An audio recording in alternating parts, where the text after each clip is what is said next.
नासिक कराची जे Sarjani town वारे इलाइक़े Yusuf coat में सियासी समाजी तंजीम ने शहरन पारा मुल्क में वधंदड़ महंगाई खिलाफ एहतजाजी मुजाहरो करे वफाकी हुकूमत खिलाफ नारेबाज़ी कई वई। मुजाहरे में शरीक अगवान धरती टीवी जे रिपोर्टर इमदाद सुमरा सां कहिड़ा वीचार मिलिया आहिनि, अचो तव्हांखे ॾेखारियूं। आप रोडों की कंडीशन देख लें, आप सेवरेजेस देख लें, यहाँ पे कितने इश्यूज हैं और गवर्नमेंट बिल्कुल इसके ऊपर एक्शन नहीं ले रही, ना कोई इंटरेस्ट ले रही है। हम आएंगे तो अब गवर्नमेंट के ऊपर प्रेशर भी आप देखिएगा, काम भी कराएंगे और हम भी मेहनत से काम करेंगे।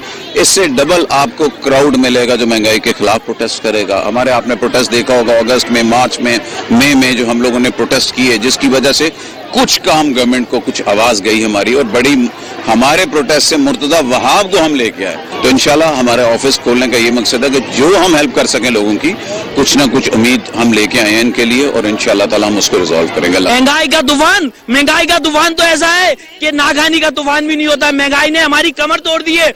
रात दिन मेहनत करते हैं, रात दिन मेहनत, लेकिन महंगाई का गुजारा नहीं है महंगाई में। लिहाजा महंगाई करने वालों को इस मुल्क से जाना चाहिए। लोगों की उनके पीछे बद्दुआएं हैं, माँ बहनों को उन्होंने यतीम कर दिया है, लोग खुदकुशियां कर रहे हैं। ये कहाँ का इंसाफ है? मैं ये पूछता हूँ, ये कहाँ का इंसाफ है? चीफ जस्टिस साहब, खुदा के वास्ते नाइल लोगों को करार दो और घर बेच दो। हम मर चुके हैं, ऐसा ना हो यहाँ की आवाम निकले और ऐवानों में पहुंच जाए, नफसा नफसी का हाल हो जाए। लगता यही है कि अब लोग निकले।